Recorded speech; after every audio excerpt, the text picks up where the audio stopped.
One पंच man season 3। जिस series का इंतजार हमने 6 साल किया वो फाइनली आ गया। पर भाई ये क्या हो गया?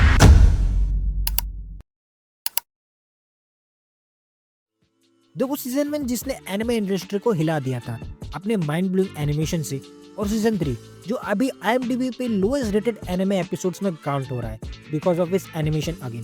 सो आज मैं आपको बताऊंगा कि एग्जैक्टली क्या हुआ सीजन 1 और सीजन 3 के अंदर, जिसके बारे में आपको किसी ने नहीं बताया होगा। बात शुरू होती है सीजन 3 की ओपनिंग से। अक्टूबर 2025 में जब पहला एपिसोड ड्रॉप हुआ, फैंस का रिएक्शन देख के लगता था जैसे किसी ने उनकी आंखों में गरम गरम पानी डाल दिया। एपिसोड 1 से ही कंप्लेंट शुरू हो गई, स्लाइड शो जैसा लग रहा है, पावर पॉइंट प्रेजेंटेशन देख रहे हैं क्या, स्टिल फ्रेम से, और ये सिर्फ स्टार्टिंग की थी। भाई एपिसोड बाद एपिसोड सिचुएशन और खराब होती गई, और एपिसोड 6 ने तो हिस्ट्री बना दी। IMDb पे 1.4 आउट ऑफ 10 रेटिंग मिली है। ये literally lowest rated anime episode of all time बन गया। फैंस ने कहा कि उन्हें एपिसोड देखते वक्त नींद आ रही थी, और मोस्ट इम्पोर्टेंट जेनोस का जो शूटअप था उसकी तो इस लेवल तक उन लोग ने बैंड बजाई कि क्या ही बोले यार। एक बार आप इस मांगा पैनल को देखो और एनिमे एनिमेशन को देखो, you can clearly see the difference here. कोई प्रॉपर एनिमेशन नहीं थी यहाँ पे। अब बात करते हैं मांगा की। यूसुके मुराटा जो वन पंच मैन के मांगा ड्रॉ करते हैं, उनका काम लिटरली आर्ट का मास्टरपीस है।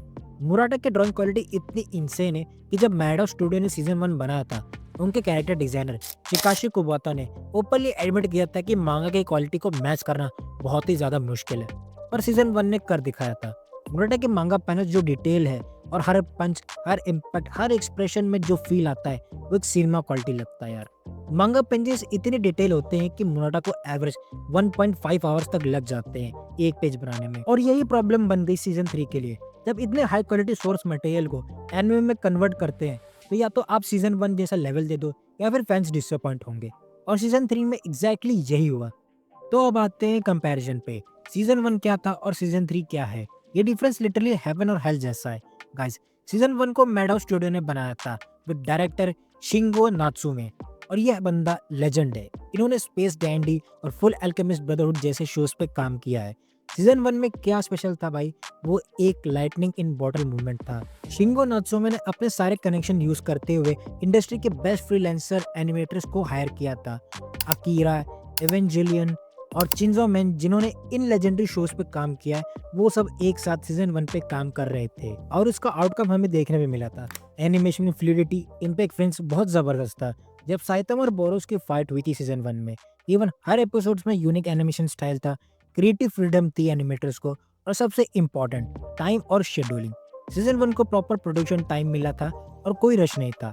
अब आते हैं सीजन 3 पे। जेसी साब स्टूडियो ने इसको हैंडल किया, सेम स्टूडियो जिसने सीजन 2 बनाया था, जो ऑलरेडी डाउनग्रेडेड थी। पहली प्रॉब्लम डायरेक्टर चीज, शिंगे नात्सुमी नहीं रहे क्योंकि जेसी स्टाफ ने डिसीजन लिया उन्हें नहीं रखने का। सीजन 3 के डायरेक्टर हैं शिंपे नागी, जो ऑब्वियसली उतना एक्सपीरियंस नहीं रखते, जिस वजह से उनको फैंस का इतना ब्लैकलिस्ट देखने मिला कि उन्होंने अपना अकाउंट ही डिलीट कर दिया सोशल मीडिया का। एनिमेशन क्वालिटी के बारे में फैंस बोल रहे हैं मांगा पैनल्स डायरेक्टली कॉपी पेस्ट कर दिया है, मूवमेंट नहीं है, एक्सप्रेशन फ्लैट है, फाइट सीन स्टैटिक लग रही है।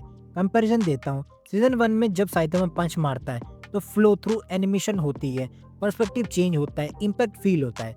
सीजन 3 में स्टिल फ्रेम्स, जूम इन और जूम आउट, और सबसे बड़ी दिक्कत PNG यूज किया गया एनिमेशन के अंदर, वो भी। और भाई सीजन 1 में शेडिंग नेचुरल थी, कलर्स वाइब्रेंट थे। सीजन 3 में ओवर शेडिंग है, फ्लैट कलर्स है, कैरेक्टर कार्डबोर्ड कटआउट्स लग रहे हैं, और सबसे बड़ा एग्जांपल गारो का आइकॉनिक स्टेंस। भाई जब वो एपिसोड रिलीज हुआ था ना, मुझे इतना खराब लग रहा था कि मैं क्या बताऊं, क्योंकि उस स्टेंस के लिए काफी सारे लोग पागल थे देखने के लिए, लेकिन वो भी इन लोगों ने हक दिया।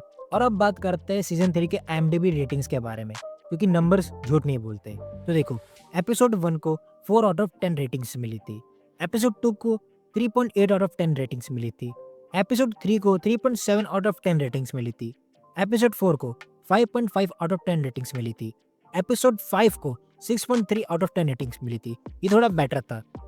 एपिसोड 6 को 1.4 आउट ऑफ 10 रेटिंग्स मिली, और ये तो डिजास्टर था भाई, क्योंकि ये हिस्ट्री का लोएस्ट रेटेड एनिमे एपिसोड बन गया। तो सवाल ये आता सबके मन में, क्या जेसी स्टाफ को एनिमे बनाना आता ही नहीं है? तो देखो, रियलिटी थोड़ी अलग है गाइस। पहला प्रॉब्लम, प्रोडक्शन टाइम। सीजन 3 को सिर्फ 7 महीने का प्रोडक्शन टाइम मिला। भाई एक क्वालिटी एनिमे सीजन के लिए मिनिमम 12 से 18 महीने चाहिए। सीजन 1 को प्रॉपर शेड्यूलिंग मिली थी, टाइम था पॉलिश करने के लिए सीजन 3 को रश रश और रश। देखो सेकंड प्रॉब्लम है स्टूडियो का प्रेशर। एक वेटरन एनिमेटर विंसेंट चंजार्ड ने इंटरव्यू में रिवील किया कि प्रॉब्लम सिर्फ जेसी स्टाफ की नहीं है। प्रोडक्शन कमेटी ने स्टूडियो पे बहुत प्रेशर डाला जल्दी रिलीज करने का। जेसी स्टाफ एक सर्वाइवल स्टूडियो है, मतलब वो सर्वाइव करने के लिए बहुत सारे प्रोजेक्ट्स ले लेती है एक साथ, तो क्वालिटी कॉम्प्रोमाइज हो जाती है। ये इंडस्ट्री वाइड प्रॉब्लम है। प्रॉब्लम नंबर 3, देखो एनिमेटर शॉर्टेज। सीजन 1 में शिंगे नात्सुमी ने पर्सनली इंडस्ट्री के बेस्ट एनिमेटर को बुलाया था। सीजन 3 में वो टैलेंट अवेलेबल था ही नहीं।